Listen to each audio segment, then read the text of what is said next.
नमस्कार, आप देख रहे हैं काल चक्र। मैं हूं आपके साथ अंजलि आनंद और मेरे साथ हैं प्रश्न कुंडली विशेषज्ञ पंडित सुरेश पांडे जी। बहुत बहुत स्वागत है पंडित जी आपका। महाशिवरात्रि पर 6 महा उपाय पूरी करेंगे 10 मनोकामनाएं। महाशिवरात्रि स्पेशल। तो हर हर महादेव और सभी दर्शकों को महाशिवरात्रि की कालचक्र की टीम की तरफ से बहुत सारी शुभकामनाएं। तो जी हां, आज का दिन बेहद खास भी है क्योंकि आज महाशिवरात्रि का पावन दिन है। कहते हैं कि आज के दिन जो भक्त श्रद्धा और सच्चे मन से महादेव की आराधना करता है, महादेव उसके सभी कष्टों को दूर कर देते हैं, उसकी झोली खुशियों से भर देते हैं। इसलिए आज के खास दिन पंडित जी आपको वो 6 महा उपाय बताने वाले हैं जो आपकी 10 मनोकामनाओं को पूरा कर देंगे। साथ ही पंडित जी से आज महाशिवरात्रि का वो महामंत्र भी जानेंगे जिसे जपने से आपको मिलेगी निरोगी काया और किसी भी तरह की अनहोनी से आप रहेंगे हमेशा दूर। इसके अलावा अगर आपका भी कोई सवाल है तो आप हमें कॉल कर सकते हैं। हमारा नंबर है 0120-665-2415। अपनी चर्चा की हम शुरुआत करें, लेकिन उसके पहले पंडित जी से ये जानते हैं कि आज का शुभ मुहूर्त। पंडित जी बताएं कि आज का शुभ मुहूर्त क्या है। आज 15 फरवरी 2026 दिन रविवार है। आज फाल्गुन कृष्ण पक्ष की त्रयोदशी तिथि शाम 5:04 तक, इसके बाद चतुर्दशी तिथि शुरू हो जाएगी। उत्तराषाढ़ नक्षत्र शाम 7:48 तक, इसके बाद श्रवण नक्षत्र शुरू होगा। व्यतिपात योग रात 2:47 तक, इसके बाद बरियान योग शुरू होगा। आज महाशिवरात्रि है और आज मासिक शिवरात्रि भी है। आज सर्वार्थ सिद्ध योग बना हुआ है और इसी क्रम में आज के कुछ अशुभ मुहूर्त भी हैं। जैसे रविवार है तो राहु काल रहेगा शाम 4:30 बजे से 6 बजे तक और भद्रा काल रहेगा शाम 5:04 से कल सुबह 5:23 तक।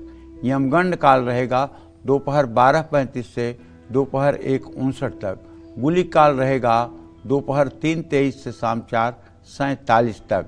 इन अशुभ समयों को किसी नए प्रकार के व्यवसाय के शुभारंभ के लिए उपयुक्त नहीं माना जाएगा, लेकिन ये अशुभ समय भी पूजा पाठ में ग्राह्य हैं और इनका कोई असर नहीं पड़ेगा। जय मां विंध्यवासिनी। तो चलिए चर्चा को आगे बढ़ाते हैं। महाशिवरात्रि के 6 महा उपायों के बारे में तो पंडित जी आपको बताएंगे, लेकिन उससे पहले मुझे पता है तमाम दर्शक ये भी जानना चाहते होंगे पंडित जी से कि आज अगर पूजा करें महाशिवरात्रि पर तो कैसे करें, किस विधि से करें, किस मुहूर्त में करें। पंडित जी बताएं। देखिए, महाशिवरात्रि में अगर देखा जाए तो हर दिन अगर देखा जाए, महाशिवरात्रि क्या हर दिन देखा जाए तो 3-3 घंटे के 8 प्रहर होते हैं। 24 घंटे का दिन रात होता है। भगवान कृष्ण की, किशोरी जी, राधा जी की, श्री जी की, भगवान शिव की, सबकी अष्टयाम पूजा का विधान है। याम माने होता है प्रहर, संस्कृत का शब्द है याम। याम कहते हैं प्रहर को। प्रहर माने 3 घंटे का एक प्रहर होता है और 4 प्रहर दिन में, 4 प्रहर रात में, 8 प्रहर कुल होते हैं। तो महाशिवरात्रि के 4 प्रहर में माने रात्रि के 4 प्रहर में भगवान शिव के पूजा का विधिवत विधान है। दिन में 4 प्रहर भी होता है, जैसे सुबह, दोपहर, शाम,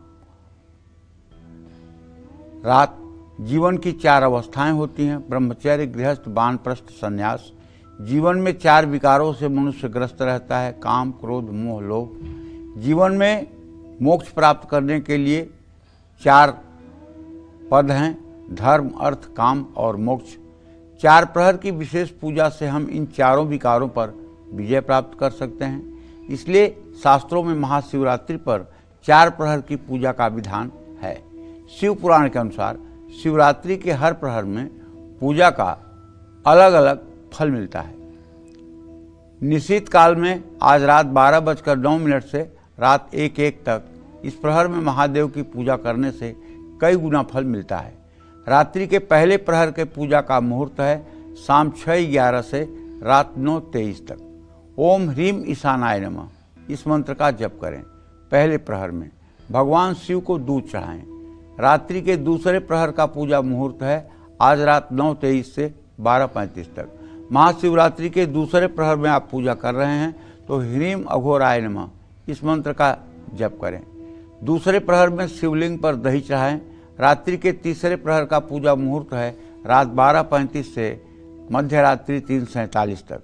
महाशिवरात्रि के तीसरे प्रहर में आप पूजा कर रहे हैं तो बेलपत्र और जल चढ़ाएं और ह्रीम वामदेवाय नमः का जप करें। तीसरे प्रहर में भगवान शिव को घी चढ़ाएं, घी से अभिषेक करें। रात्रि के चौथे प्रहर का पूजा मुहूर्त आज मध्यरात्रि 3:47 से 16 फरवरी को सुबह 6:59 तक है। महाशिवरात्रि के चौथे प्रहर में आप बिल्वपत्र और जल चढ़ाएं और ओम ह्रीम सद्योजाताय नमः इस मंत्र का जप करें। चौथे प्रहर में भगवान शिव को शहद चढ़ाएं। जो लोग आज सुबह स्नान करते ही उपासना करेंगे उनके लिए जो मुहूर्त है वो है चर लग्न आज सुबह 9:48 से तक और लाभ लग्न है आज सुबह 9:48 से सुबह 11:11 तक। शुभ लग्न है दोपहर 1:59 से 3:23 तक। तो इस तरह से मुहूर्तों का भी ध्यान रख करके, वैसे मैं बताऊं शिवरात्रि भगवान शिव का दिन है, भगवान शिव की रात है। हर समय लगे रहिए अनवरत भगवान शिव की आराधना में, हर समय तन्मय हो जाइए भगवान शिव की सेवा में। सब अशुभ शुभ हो जाएगा। भगवान शिव की पूजा पाठ में जो भी अशुभ मुहूर्त भी होंगे वो भी शुभ हो जाएगा। इसलिए इस शंका में न मरें कि कौन सा शुभ क्या अशुभ। भगवान शिव जहाँ हैं वहाँ अशुभ की कल्पना ही कैसे हो सकती है। जैसे सूरज अगर है तो अंधेरा नहीं हो सकता है, उसी तरह से भगवान शिव हैं तो अमंगल कहाँ हो सकता है। बस भगवान शिव की शरणागति लेकर के उनकी आराधना में लग जाइए। जय मां विंध्यवासिनी। तो चलिए, पंडित जी ने आपको मुहूर्त के बारे में तो बता दिया। पंडित जी से ये भी जानते हैं कि शिवलिंग का अभिषेक करने की आखिर विधि क्या है। साथ ही आज के लिए भोलेनाथ को प्रसन्न करने के लिए शिवलिंग पर क्या चढ़ाएं और क्या नहीं, ये जानते हैं। बताएं पंडित जी। देखिए, शिव जी कहें या शंकर जी कहें, शंकर जी की पिंडी को ठंडे जल, दूध और पंचामृत से स्नान कराना चाहिए। कई लोग पूछते हैं कि शिवलिंग पर हल्दी और कुमकुम क्यों नहीं चढ़ाना चाहिए। शिव पिंडी पर हल्दी और कुमकुम कभी नहीं चढ़ाना चाहिए क्योंकि हल्दी मिट्टी में उपजती है और उर्वर धरती की प्रतीक है। कुमकुम भी हल्दी से ही बनता है। शिव जी लय यानी संहार के देवता हैं, इसलिए उत्पत्ति की प्रतीक हल्दी और कुमकुम का प्रयोग नहीं किया जाता है। और लय का प्रतीक क्या है? राख, भस्म, वो भगवान शिव को जरूर अर्पित किया जाता है। शिवलिंग पर भस्म लगाई जाती है क्योंकि वो लय यानी संहार का प्रतीक है। जलने के बाद जो अवशेष है वो राख है। अब मैं आपको बताता हूं कि शिवलिंग पर कभी कभी अक्षत क्यों नहीं चढ़ाना चाहिए। श्वेत अक्षत यानी सफेद अखंडित चावल सौभाग्य, वैराग्य, निष्काम साधना के प्रतीक है। श्वेत अक्षत को की और निर्गुण से संबंधित मूल उच्च देवताओं की तरंगे आकर्षित होती हैं। शंकर एक उच्च देवता हैं और वो निर्गुण से संबंधित हैं, इसलिए श्वेत अक्षत पिंडी के पूजन में इस्तेमाल होने से शिव तत्व का ज़्यादा से ज़्यादा लाभ भक्तों को मिलता है। तो इसलिए सफ़ेद अक्षत साबुत चावल शिवलिंग पर चढ़ाना चाहिए। जय मां विंध्यवासिनी। तो पंडित जी से आगे जानेंगे कि क्या शिवलिंग पर चढ़ा प्रसाद खाना चाहिए या नहीं, ये तो जानेंगे, लेकिन उसके पहले हमारे एक दर्शक जुड़ चुके हैं। सूरज, आप सवाल पूछ सकते हैं पंडित जी से। हाँ, सदा सुखी रहिए। मेरे दो सवाल है। एक मुझे मेरी डेट ऑफ बर्थ तो पता नहीं है, 47-48 साल उम्र हो रही है जी। पिछली साल पानी का काम किया था, पानी का काम में तरक्की हुई। और मेरा छोटा लड़का है जिसकी डेट ऑफ बर्थ है 10/1/2009 रात को 12:47। उसका भविष्य कैसा रहेगा?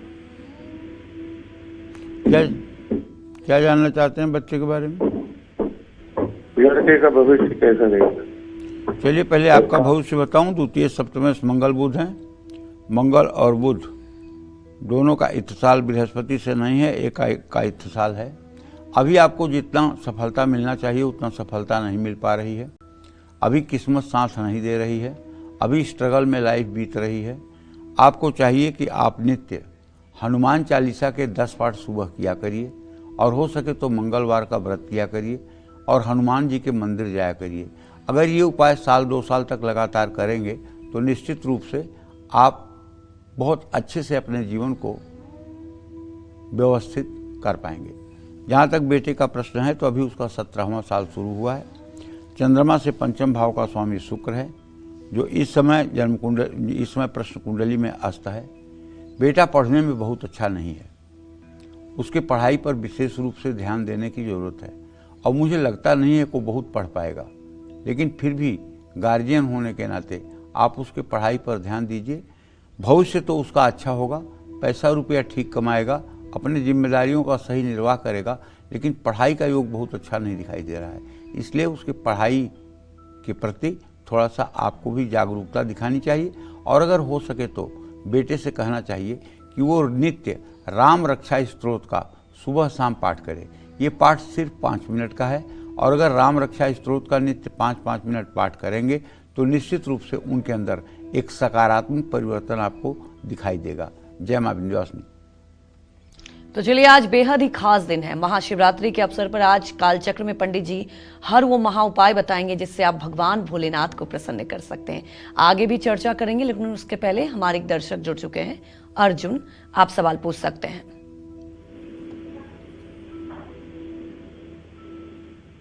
अर्जुन, आप सवाल पूछ सकते हैं। आप तक अगर आवाज पहुंच पा रही है तो। पंडित जी राधे राधे। राधे राधे। क्या नाम है?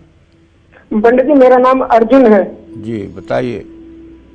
मेरा जन्म 25/11/1997 का, जिला बुलंदशहर का है। जी जी।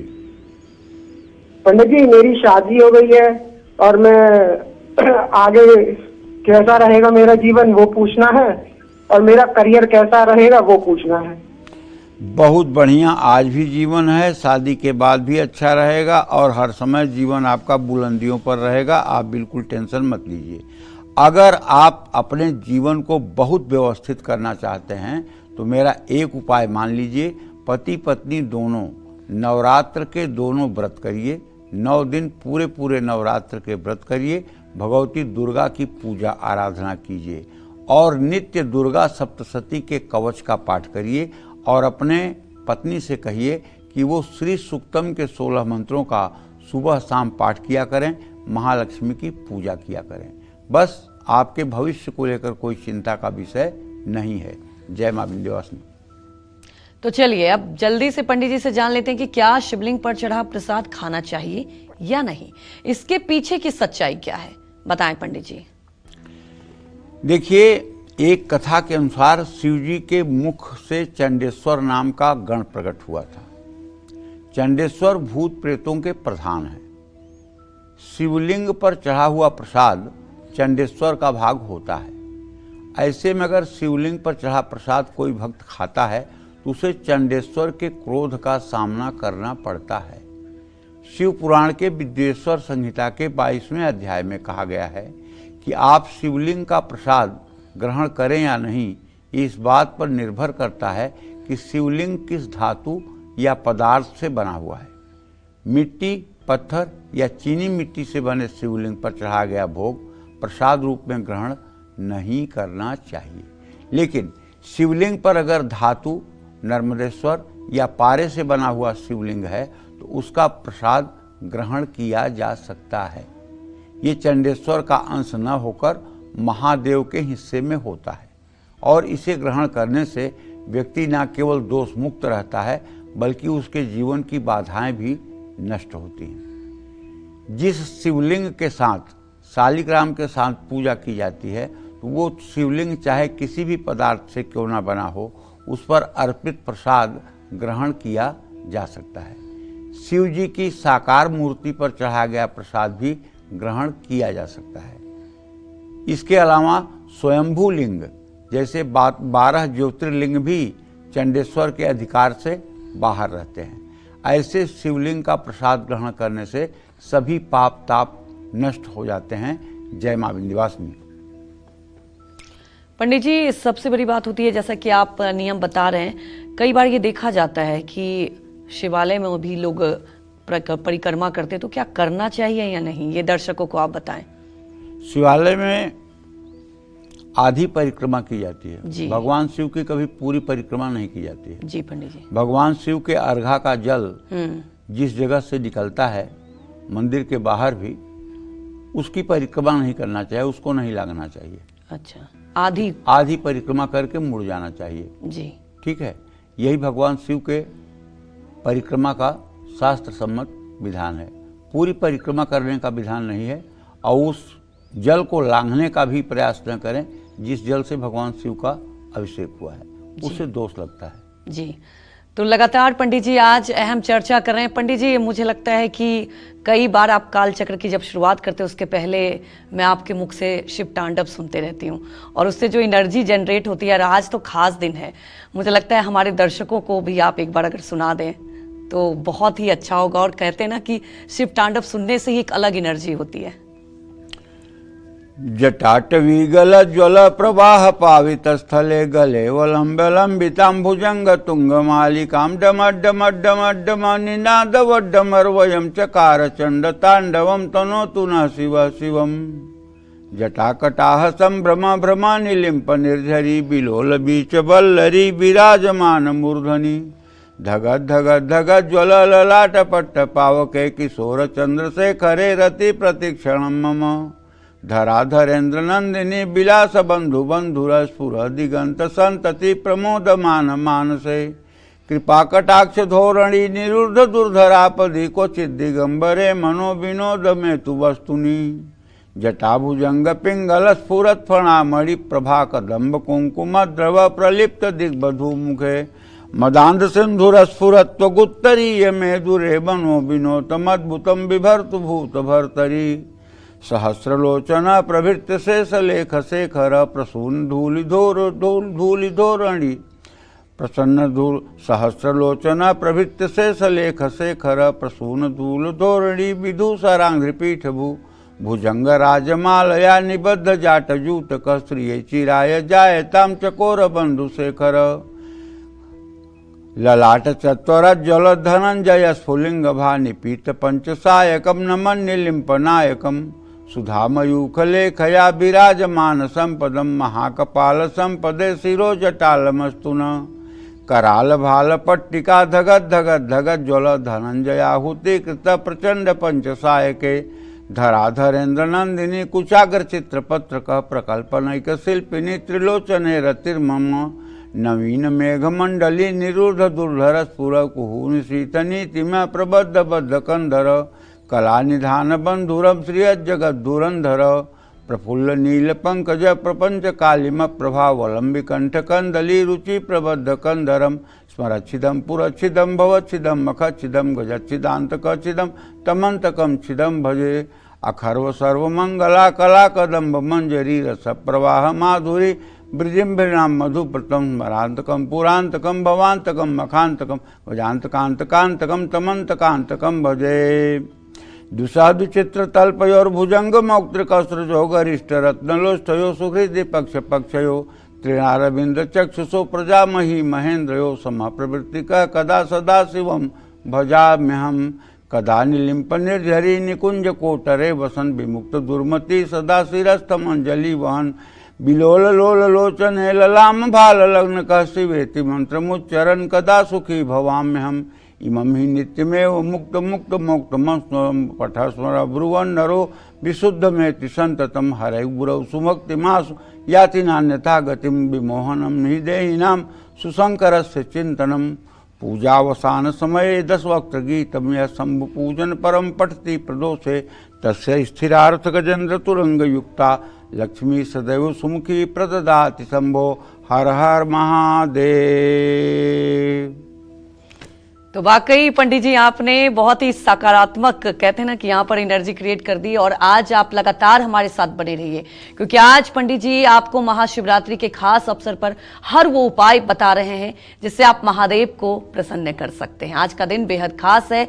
वहीं हमारे एक दर्शक भी हमारे साथ जालंधर से जुड़ चुके हैं, आप सवाल पूछ सकते हैं पंडित जी से। हाँ, सदा सुखी रहिए। जी पंडित जी, मेरी जन्म तारीख है 12/14/1992, रविवार जलंधर से। क्या जानना? हेलो। हाँ, क्या जानना चाहते हैं? सर, मैं अपने जीवन के बारे में जानना चाहता हूँ, कैसे रहेगा? ठीक है, मैं आपको बताना चाहूँगा कि आपके द्वितीय और सप्तम भाव के स्वामी मंगल बृहस्पति हैं। मंगल बृहस्पति का खड़ाष्टक योग चल रहा है। अब 35वां 34वां साल तो शुरू हो गया है। अभी आपका जीवन तो बहुत व्यवस्थित नहीं हो पाया है। अभी तो जीवन बस ऐसे ही संघर्षों के बीच में, उतार चढ़ाव के बीच में गुजर रहा है। अभी जीवन व्यवस्थित नहीं हुआ है। अभी आप ये नहीं कह सकते कि आप निश्चिंत होकर के और अपने जीवन को आगे बढ़ाएं। उस संघर्ष की स्थिति है। अगर आप चाहते हैं कि आपका जीवन अच्छा हो जाए तो आपको मंगलवार का व्रत करना चाहिए, हनुमान जी की उपासना करनी चाहिए। अगर आप मंगलवार का व्रत और हनुमान जी की उपासना करेंगे तो निश्चित रूप से ज़्यादा तो तत्काल तो नहीं होगा, लेकिन लगभग 1 साल के अंदर आपके भाग्योदय की शुरुआत हो जाएगी और आपका जीवन भी ठीक हो जाएगा। जय मां विंध्यवासिनी। तो आज का दिन बेहद ही खास है और लगातार पंडित जी से हम आज वो उपाय जानेंगे जिससे आप महादेव को प्रसन्न कर सकते हैं। पंडित जी, कई बार ये देखा जाता है और हमारे कई दर्शक हैं जो सोशल मीडिया पर भी बहुत ज्यादा कालचक्र को फॉलो करते हैं, उनका ये सवाल आया है और कई बार ये सवाल वो पूछ चुके हैं कि अगर देखा जाए शिवलिंग की बात की जाती है तो क्या घर में भी उनकी स्थापना कर सकते हैं? अगर करें तो किस नियम से करें और वो आकार कैसा होना चाहिए? 3 प्रकार के शिवलिंग की चर्चा शास्त्रों में आती है जी। घर में स्थापित किया जाने वाला। उत्तम शिवलिंग, मध्यम शिवलिंग और अधम शिवलिंग। जी। उत्तम शिवलिंग वो होता है जो 4 अंगुल लंबा होता है। अच्छा। मध्यम शिवलिंग वो होता है जो 2 अंगुल लंबा होता है और अधम शिवलिंग वो होता है जो 2 अंगुल से भी छोटा होता है। अच्छा। ये 3 प्रकार के शिवलिंग घर में स्थापित किए जाने चाहिए जी। और अगर कोई कहे कि घर में शिवलिंग नहीं स्थापित करना चाहिए तो फिर वो उसको भगवान माफ करने वाले नहीं हैं। इतना बड़ा सनातन के खिलाफ बात बोलने वाला, उसका कल्याण होने वाला नहीं है। शिवलिंग सबको स्थापित करना चाहिए अपने घर में। नर्मदेश्वर शिवलिंग, पारे का शिवलिंग, ये 2 शिवलिंग तो सभी स्थापित कर सकते हैं। और यदि भगवान ने आपको शक्ति सामर्थ्य दिया है तो आप स्फटिक का शिवलिंग और सोने का शिवलिंग, अच्छा, चांदी का शिवलिंग भी आप अपने पूजा स्थान में स्थापित कर सकते हैं। ठीक है जी। और शिवलिंग की पूजा करने से दैविक भौतिक तीनों प्रकार के ताप से मुक्ति मिलती है।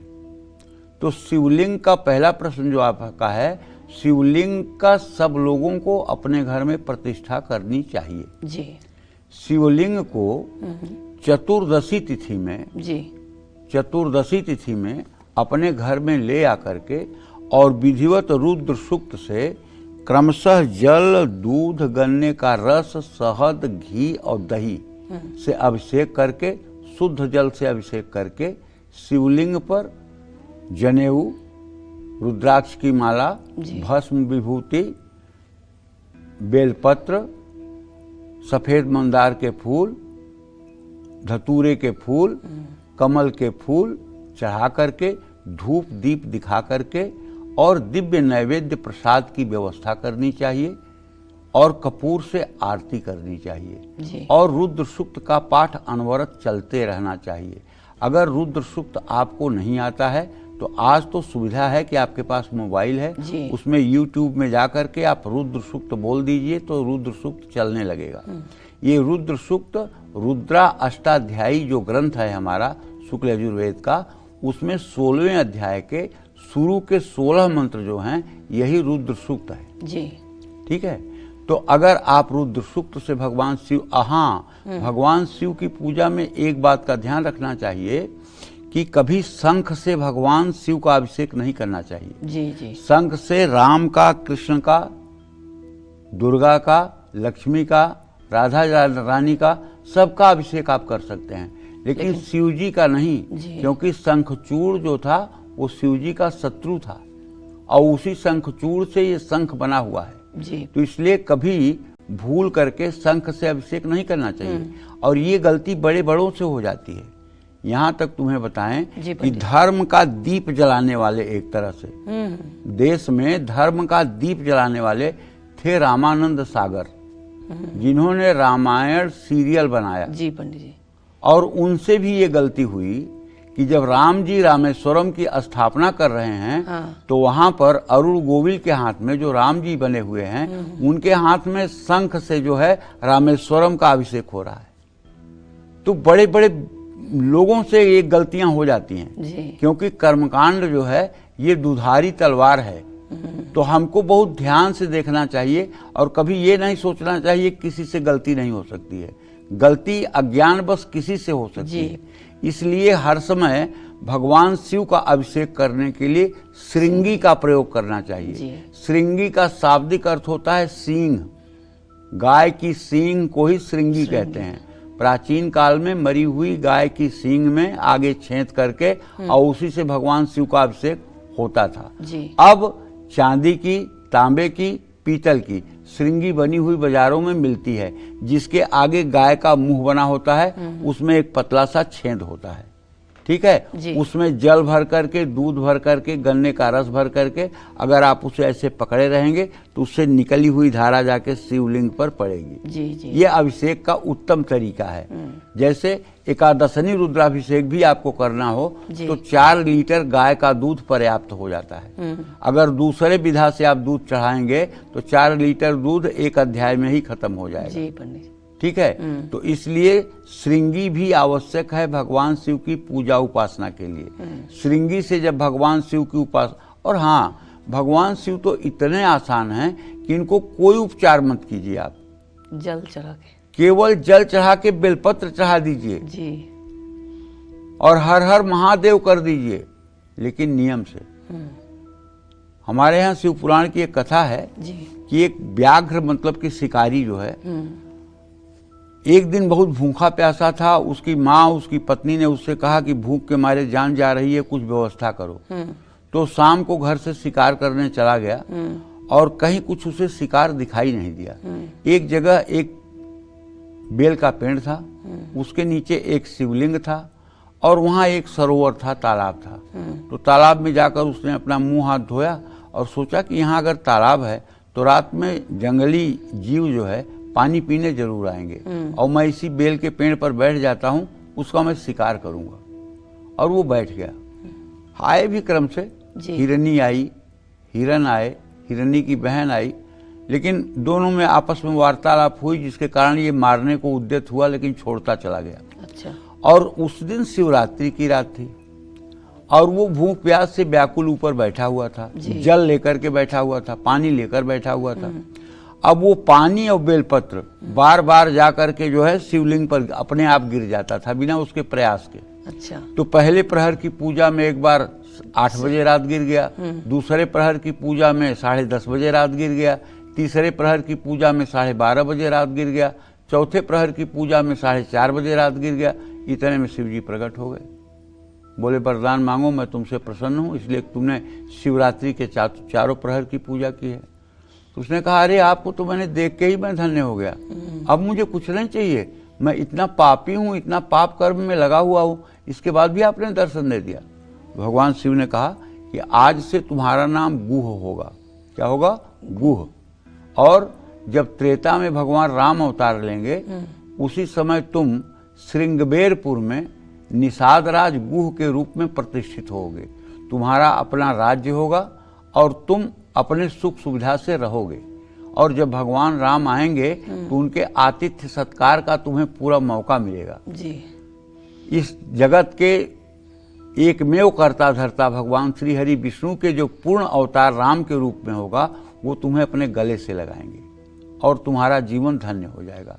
तो एक शिवरात्रि में अनायास बिना जाने 4 बार बेलपत्र और जल चढ़ाने से अगर व्याघ्र गुह हो सकता है और वो निषादराज गुह हो सकता है, राम का सखा हो सकता है, तो अगर हम जानबूझ करके आज रात्रि पूरा जागरण करें और रात्रि में एक बार 8 बजे, एक बार 11 बजे, एक बार 1 बजे, एक बार 4 बजे शिवलिंग पर जल और बेलपत्र चढ़ाएं तो दुनिया की कौन सी ताकत है जो मेरा पाप बचेगा, जी, जो मेरा प्रारब्ध अनिष्ट बचेगा।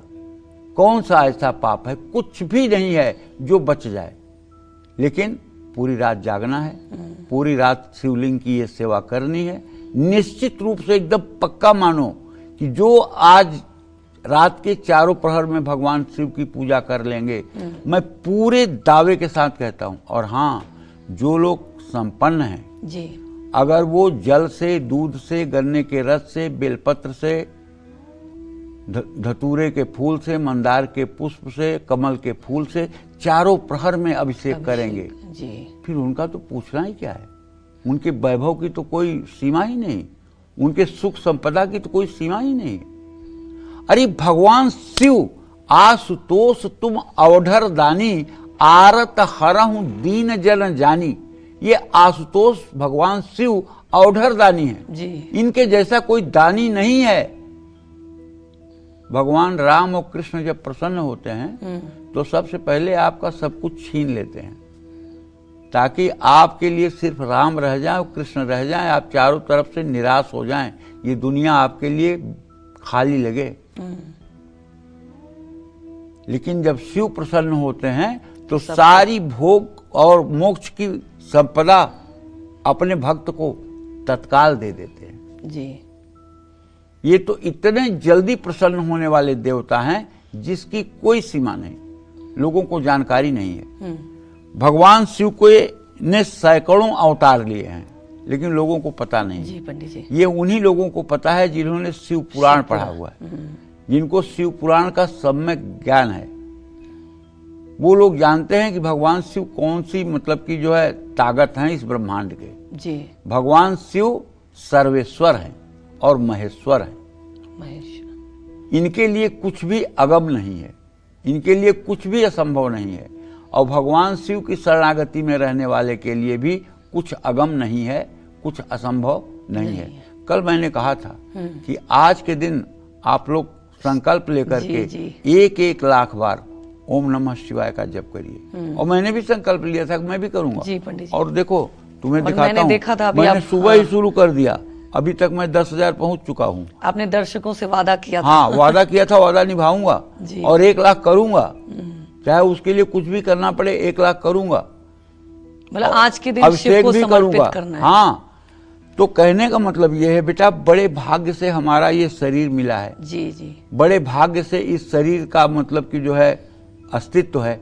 तो कम से कम क्यों ना भगवान शिव की आराधना करके इस जीवन को धन्य कर लें। जी, ये माया जाल, ये धन दौलत, ये रुपया पैसा, ये मान सम्मान, ये प्रतिष्ठा कुछ साथ न जाने वाला है, सब यहीं पे नष्ट हो जाएगा, कोई साथ पे नहीं जाने वाला है। जाएगा तो सिर्फ आपका धर्म कर्म आपके साथ। तो मैं ये कहना चाहता हूं, भगवान शिव की आराधना से कुछ भी असंभव नहीं है। और भगवान शिव की आराधना में आपके पास वस्तु हो या न हो, भाव जरूर हो। बिल्कुल, भाव ही विद्यते देवः। भाव से भगवान कृष्ण ने विदुरानी के केले के छिलके खा लिए थे, जी पंडित जी, क्योंकि उनका भाव था। सबरी माता के जूठे बैर खा लिए थे राम जी ने। तो भाव के देवता, भाव के भूखे हैं। देवता हमारे वस्तु के भूखे नहीं हैं। अगर हमारा भाव है तो भगवान हमसे प्रसन्न हैं। अगर हमारे अंदर भाव नहीं है, अहंकार है, तो दुर्योधन का 56 प्रकार का भोग भगवान कृष्ण ने ठोकर मार दिया था। जी। जय मां विंध्यवासिनी। तो जी हाँ, बिल्कुल पंडित जी ने आपको ये बताया कि कैसे भगवान को भाव के साथ आप पूजन करें तो भोलेनाथ तो प्रसन्न हो ही जाएंगे। तो महाशिवरात्रि के 6 महाउपाय के बारे में चर्चा की शुरुआत करते हैं और उसके पहले पंडित जी से ये जानते हैं आपके बिजनेस की। अगर बिजनेस में लगातार घाटा झेलना पड़ रहा है तो क्या कोई नया बिजनेस शुरू करते ही विरोधी नुकसान पहुंचाते हैं या अचानक से दुकान की बिक्री कम हो गई है?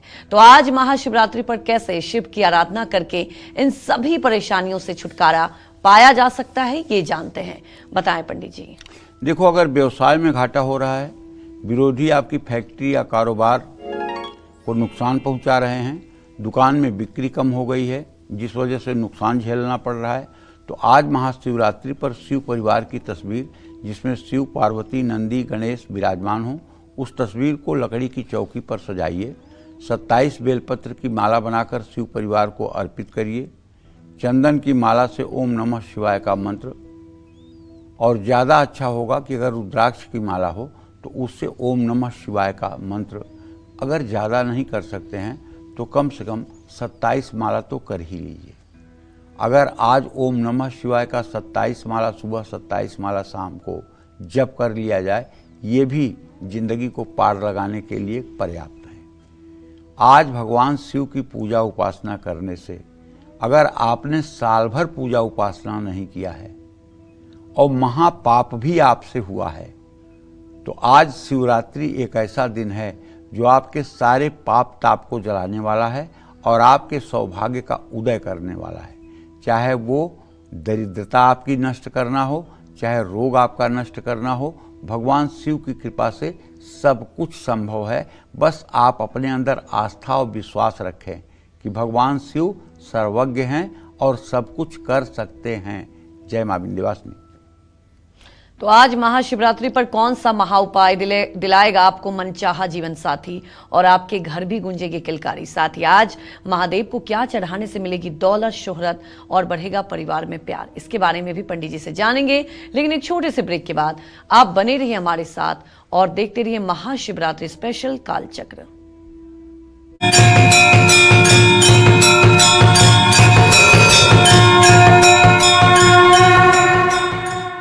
पेट दबा, रोग दबा, सबको पता, फिर तुझको नहीं क्यों है पता।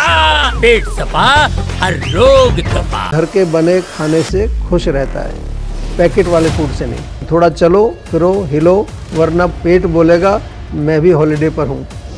दिमाग टाइट तो पेट टाइट। नींद सिर्फ दिमाग को ही नहीं, पेट को भी डिसिप्लिन में रखती है, ये ध्यान रहे। तो रूटीन सुधारो, पानी पियो, फाइबर बढ़ाओ, क्योंकि बॉडी को डिसिप्लिन चाहिए, प्रेशर नहीं।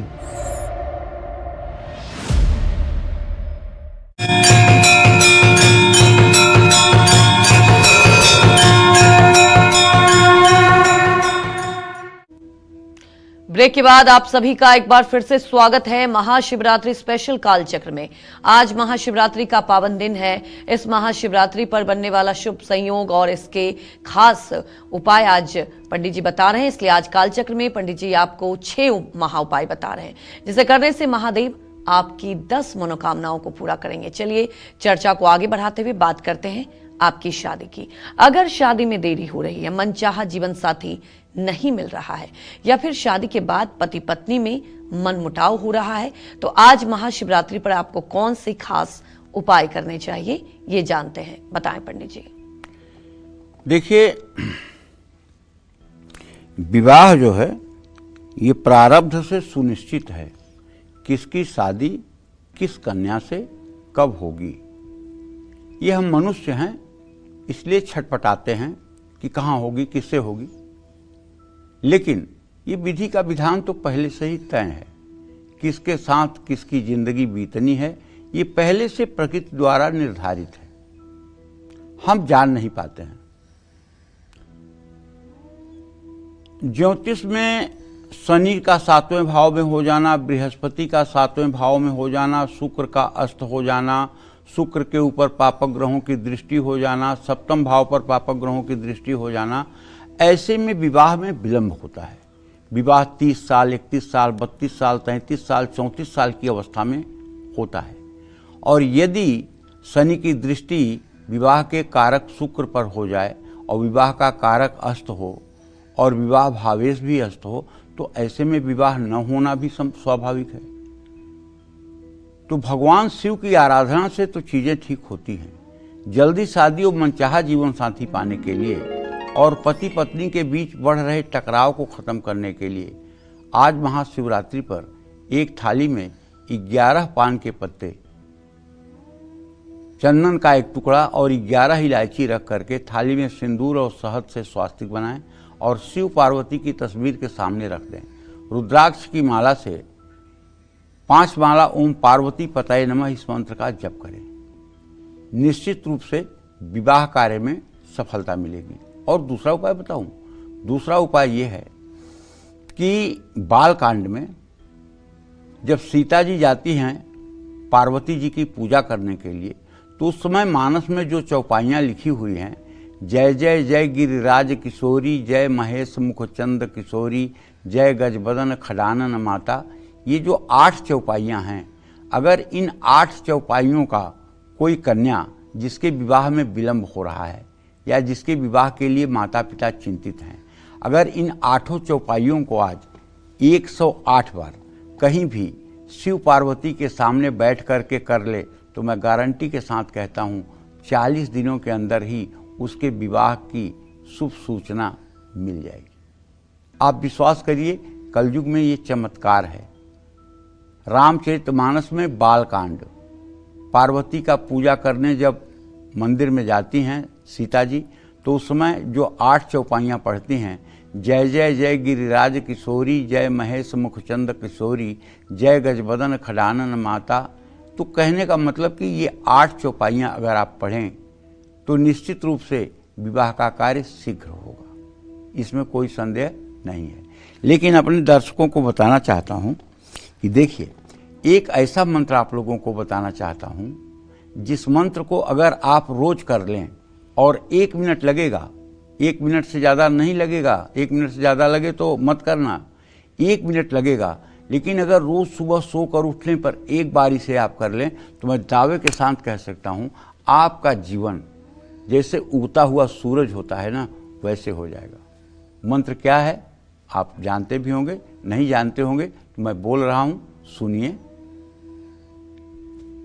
सौराष्ट्रे सोमनाथम च श्रीशैले मल्लिकार्जुनम उज्जयिन्यां महाकाल ओंकार ममलेश्वरम परल्यां वैद्यनाथं च डाकिन्यां भीमशंकर सेतुबंधे तु रामेशं नागेशं दारुकावने वाराणस्यां तु विश्वेशं त्र्यंबकं गौतमी तटे हिमालये तु केदारं घुस्मेशं च शिवालये एतान् 12 लिंगानि सायं प्रातं पठे नर स तु 7 जन कृत पापम स्मरणेन विनश्यति।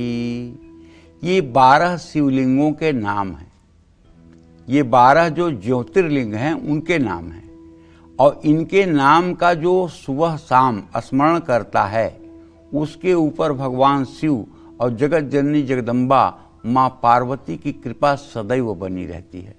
अगर आप मंदिर नहीं जा पाते, अगर आप अभिषेक नहीं कर पाते, तो आप कम से कम ये 12 बार 12 ज्योतिर्लिंगों का नाम सुबह उठने के बाद बेड पर ही बैठे बैठे एक बार याद कर लीजिए, एक बार सोने के पहले याद कर लीजिए। आपके जीवन के सारे संकटों का समाधान हो जाएगा, आपके पूर्व जन्मों के भी पाप नष्ट हो जाएंगे। 2-4 साल में आपकी स्थिति ऐसी होगी कि आपके जीवन में मनचाहा रास्ता खुल जाएगा, और ये काम सिर्फ 2 मिनट का है। 2 मिनट सुबह, 2 मिनट शाम। हर अभिभावक को चाहिए कि अपने बच्चों को बैंक बैलेंस दे या ना दे, घर बढ़िया बनाकर दे या ना दे, लेकिन संस्कार अच्छा दे। और उस संस्कार में एक तो बच्चे को गायत्री मंत्र जरूर याद कराना चाहिए। सभी अभिभावकों को, बच्ची हो या बच्चा, सबको गायत्री मंत्र याद कराइए अगर आप माता पिता कहलाने के अधिकारी हैं तो। और दूसरा ये वाला मंत्र, सौराष्ट्रे सोमनाथम च श्रीशैले मल्लिकार्जुनम उज्जयिन्यां महाकाल ओंकार ममलेश्वरम परल्यां वैद्यनाथं च डाकिन्यां भीमशंकर सेतुबंधे तु रामेशं नागेशं दारुकावने वाराणस्यां तु विश्वेशं त्र्यंबकं गौतमी तटे हिमालये तु केदारं घुस्मेशं च शिवालये। ये मंत्र जो है 4 मंत्र हैं। अगर इन मंत्रों को अपने बच्चों को आप याद करा दें, और उसके साथ एक और मंत्र है, कृष्णाय वासुदेवाय हरये परमात्मने प्रणतः क्लेशनाशाय गोविंदाय नमो नमः। अब आप अगर ये तीनों मंत्र अपने बच्चे को गायत्री मंत्र और ये भगवान कृष्ण का मंत्र, और ये मतलब 12 ज्योतिर्लिंगों का मंत्र अगर आपने याद करा दिया तो आप अपने बच्चे के नाम से 500 एकड़ जमीन समझ लीजिए कर दिया, और 100 मकान आपने बनवा दिया, और कुबेर की तरह आपने उसके लिए खजाना खोल दिया। और नहीं तो आप चाहे जितना बैंक बैलेंस कर दो, चाहे जितना घर बना दो, चाहे जितना फैक्ट्री लगा दो, अगर बच्चे के अंदर संस्कार नहीं है तो वो एक दिन सब कुछ नष्ट कर देगा। और ये तीनों मंत्र अगर वो जिंदगी भर बचपन से करता रहेगा तो निश्चित रूप से वो कभी गलत मार्ग का अनुसरण नहीं करेगा, क्योंकि ये शक्तियां उसे गलत मार्ग पर जाने से रोकेंगी। तो केवल 3 मंत्र मैंने बताया आपको।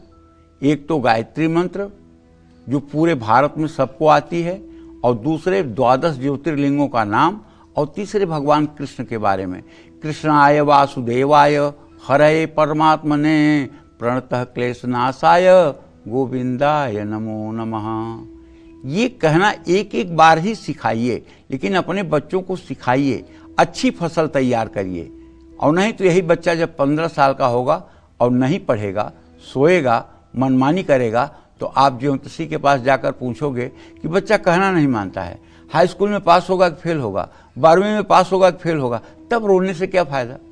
जब 5-6 साल की उम्र में आपने उसको संस्कारित नहीं किया, जब 6-7 साल की उम्र में आपने उसको धर्म की तरफ आगे नहीं बढ़ाया, अब 15 साल 16 साल का हो रहा है, बदमाशी कर रहा है, मोबाइल देख रहा है, पढ़ने नहीं जाता है, आपकी बात नहीं मानता है, अपने मनमानी करता है, तब आप रोइए।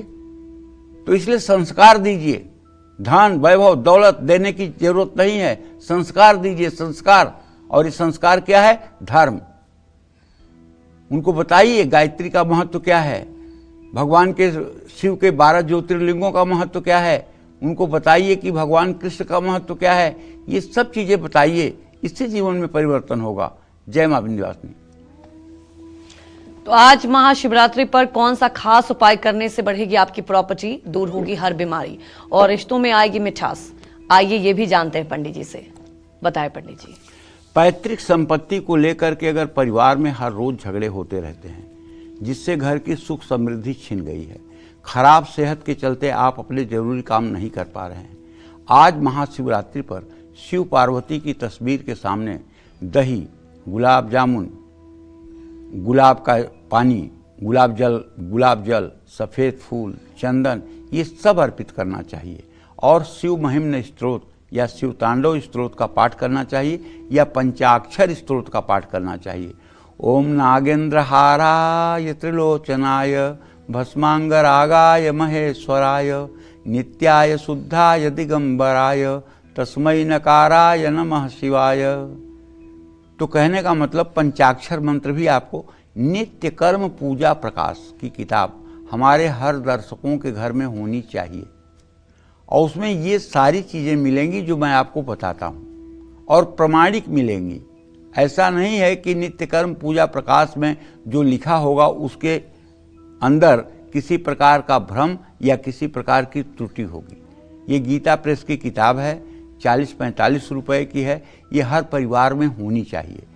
कोई भी ऐसा भगवान नहीं है जिसके पूजा का विधान उसमें न लिखा हो। ओम नमः शिवाय का यथासंभव जप करना चाहिए, और नित्य अपने पूजा आराधना के क्रम में लगे रहना चाहिए। बहुत ज़्यादा समय पूजा पाठ नहीं कर सकते हैं तो कम समय में ही भगवान का स्मरण करते रहना चाहिए। जय मां विंध्यवासिनी।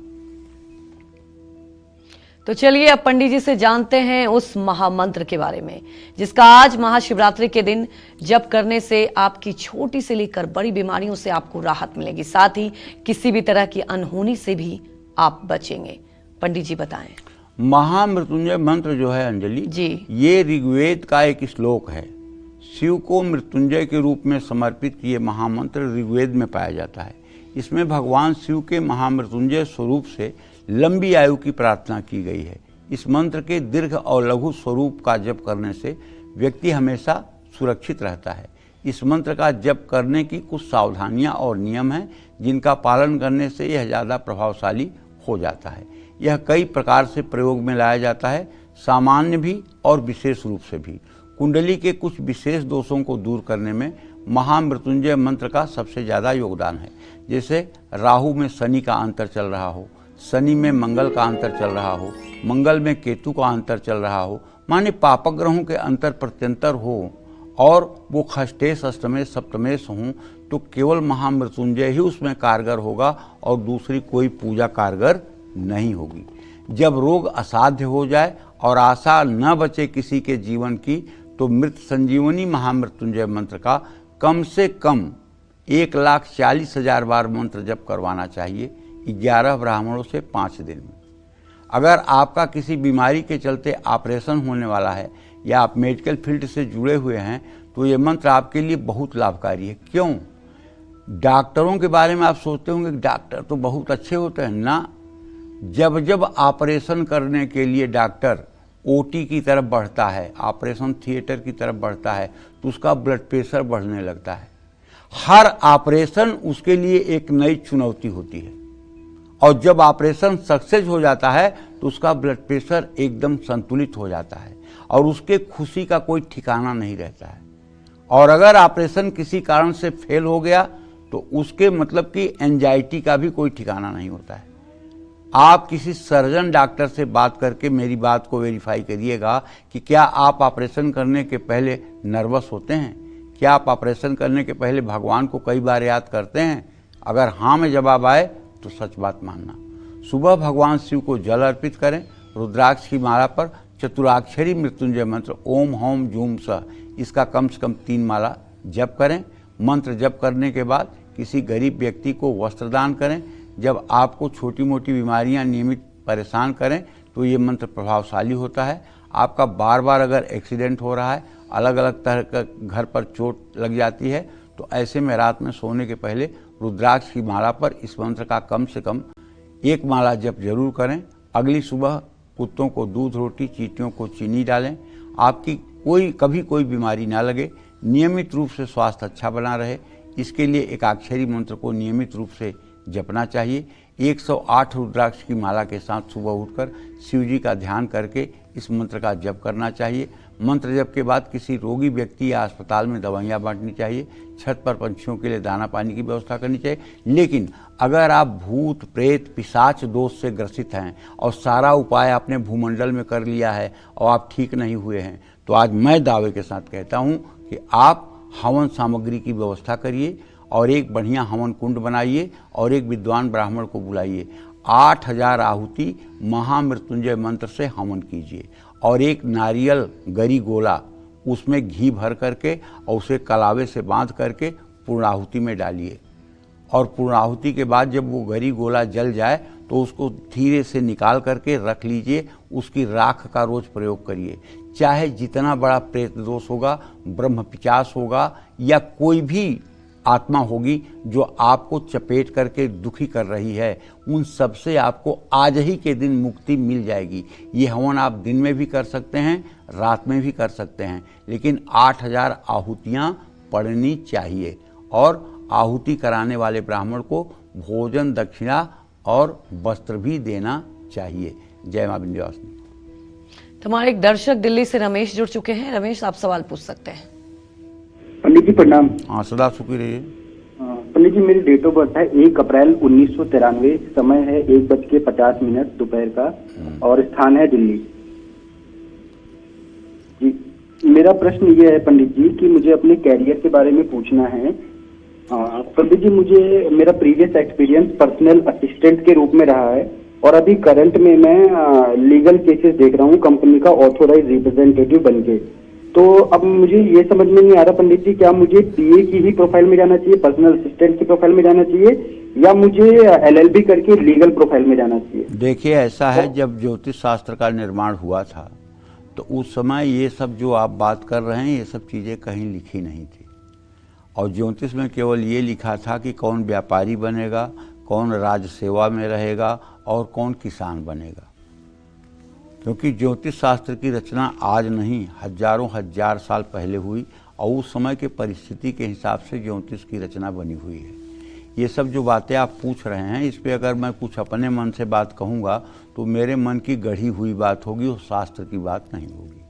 हाँ, आपसे इतना जरूर कहूँगा, आप क्रिएटिव कार्य को जो भी करेंगे उसमें आपको सफलता मिलेगी, क्योंकि आप सचमुच में बहुत क्रिएटिव पर्सन हैं और आपको जब भी चुनौतियां मिलेंगी तो आपकी प्रतिभा और निखर करके सामने आएगी।